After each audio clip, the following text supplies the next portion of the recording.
should warn you that what I'm going to say today is highly controversial these days. But they're not my words, but words spoken by Jesus himself. But before that, he is speaking words of comfort to his disciples. Let me read them to you. Let not your heart be troubled. You believe in God, believe also in me. In my Father's house are many mansions. If it were not so, I would have told you. I go to prepare a place for you. And if I go and prepare a place for you, I will come again and receive you to myself, that where I am, there you may be also. He is talking about heaven and preparing a place there for his disciples. We don't have many descriptions of heaven in the Bible, but we get a little glimpse of it here. Jesus calls it my Father's house. It's God's home, a home where he welcomes people, a place of belonging, warmth, welcome, permanence. It's where his presence pervades and his glory is seen, where he is at the center, in a place safe and secure, where his love is experienced. If it is where God is, it must surely be pure and beautiful and lovely. And it's also where his family is, for God makes believers his own children. Jesus tells us that there are many mansions there, or maybe apartments might be a better translation. I've heard some people say, heaven must be pretty crowded with all those people up there. But Jesus tells us there is plenty of room.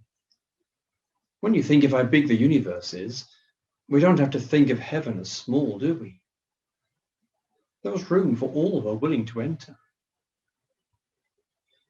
Then he says, I'm coming again to take you there to be with me. The real joy of heaven is to be with Jesus. What a place to be. What a prospect to look forward to. Oh, to have the assurance of being there. But how do we get there? That's what one of his disciples called Thomas wanted to know. And Jesus said to him, I am the way, the truth, and the life. And now comes the controversial bit. No one comes to the Father except through me. He is saying that he is the way to heaven, and only he. No other religion can get us there. No prophet or priest, no ritual or ceremony. We can't get there by our own efforts or good deeds.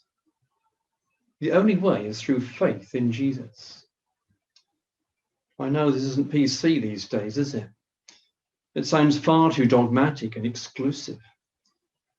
We're encouraged not to make claims to truth that excludes others, but to see every belief as equally valid. We should all be able to get to heaven our own way, we think. But that is our human reasoning, not divine revelation. The point is that only Jesus is the Son of God, and only Jesus died for our sins and rose again. Only he could unlock the gate of heaven to sinners who don't deserve to be there. The good thing is that if it is Jesus and not our efforts, then there is hope for any of us, however much we may have messed up, however late in life it is. He receives anyone who comes to him in sincere faith and are willing to follow him. There is room enough in heaven. The way is open. But will you be there?